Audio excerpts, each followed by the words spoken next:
troops. I did some reconnaissance with them. That was our job, was recon at night. The first battalion, 11th Regiment.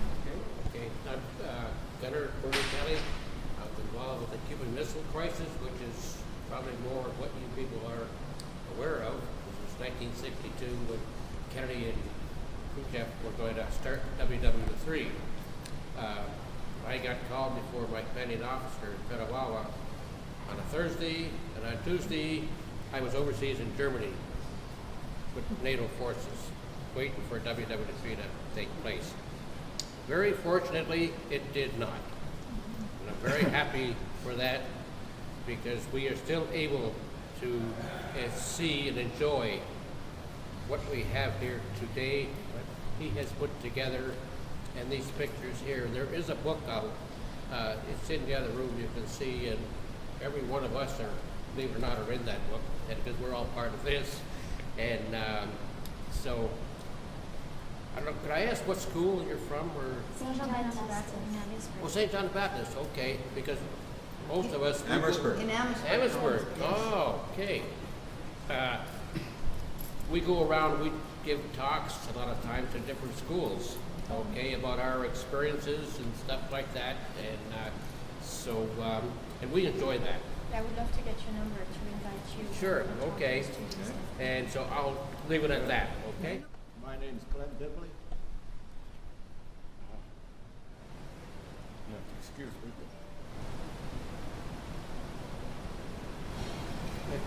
It's okay, sir. I was a gunner with the Royal Canadian Artillery.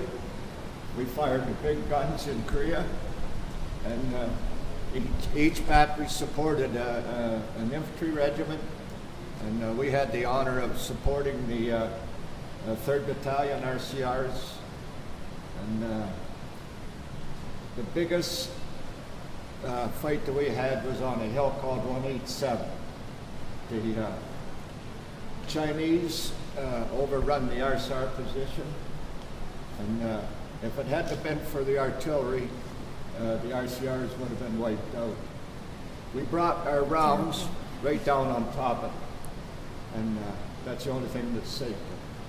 Thank you. My name is Wayne Hilman. I served with the United States Army. I'm a Canadian, but I served with the United States Army in Vietnam.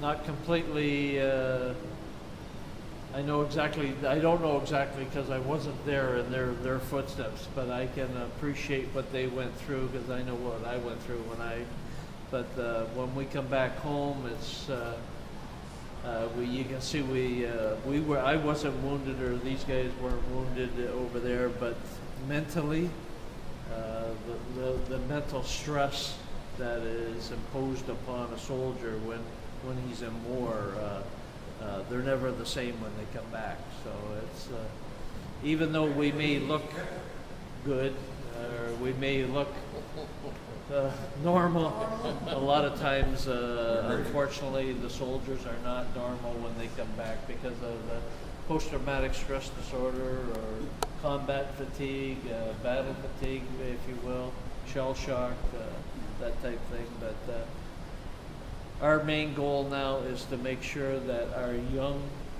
folks, yourselves, and our ones that are a little bit older than you, understand what the veterans went through and how peace was brought about. A lot of times, like, soldiers don't like to kill. That's not our job. But we only do it because that's what we're told to do. Governments make war, soldiers don't make war. Governments make war. About the Korean War, it was Korea that we were fighting for, but yet on our front, we always seem to have the Chinese. I don't think all the time we was there, I don't think we ever had a North Korean army against us. It always seemed that we end up with the Chinese. And they were good fighters, the Chinese. They could pull some awful tricks that you really had to be on your toes. Thank you. We want to get going.